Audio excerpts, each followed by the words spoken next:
जब भी हम 1857 की क्रांति के बारे में सोचते हैं, हमें रानी लक्ष्मीबाई याद आती है। लेकिन एक और रानी थी जिसने लखनऊ में अंग्रेज़ों की नींव हिला दी। वो थी बेगम हजरत महल, अवध की शेरनी, एक माँ, एक रानी और एक क्रांतिकारी, जिसने ब्रिटिश राज के सामने झुकने से मना कर दिया और अपने बेटे को गद्दी पे बिठाकर क्रांति को अपनी शकंड किया।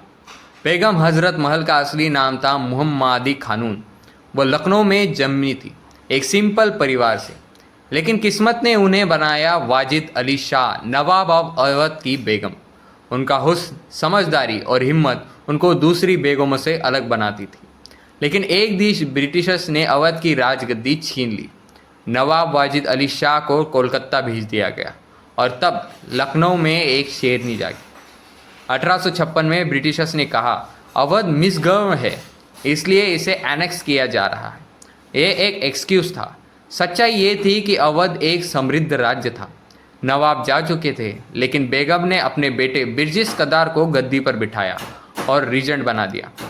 बेगम हजरत महल ने लखनऊ में आज़ादी की ज्वाला फिर से जगाई।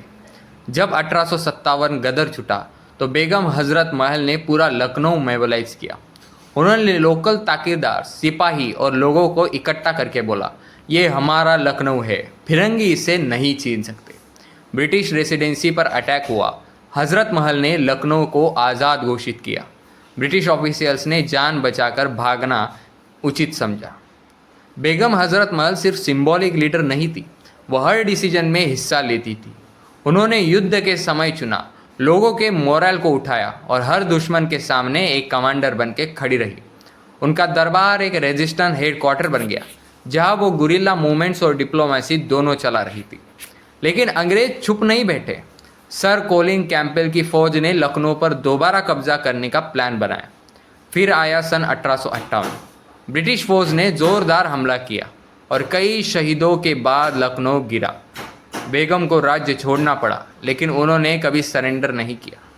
बेगम हजरत महल नेपाल चली गई, लेकिन वहाँ भी उन्होंने ब्रिटिशर्स के खिलाफ आवाज़ उठाई। नेपाल के राजा से उन्होंने पॉलिटिकल असाइलम लिया और ब्रिटिश पर प्रशासन उठाया कि क्या कहा, सिविलाइज एम्पायर को काम है। उन्होंने कहा, मैं अपने राज्य और धर्म के लिए लड़ रही हूँ, ये मेरा फ़र्ज़ है। बेगम ने कभी अंग्रेज़ों से माफ़ी नहीं मांगी और सन 1879 में वो वहाँ ही शहीद हो गई, एग्ज़ाइल में, लेकिन गर्व के साथ। बेगम हजरत महल ने सब कुछ गंवाया, ताकत, राज्य, घर और आखिर में अपना देश भी, लेकिन उनका जज्बा आज भी लखनऊ की हवाओं में महसूस होता है। वो एक रानी नहीं, एक क्रांतिकारी माँ थी, जो अपने बेटे के लिए नहीं, अपने देश के लिए लड़ रही थी। तो दोस्तों, ये थी बेगम हजरत महल की कहानी। मिलते हैं अगली वीडियो में एक और साथी के साथ। तब तक के लिए जय हिंद, जय भारत।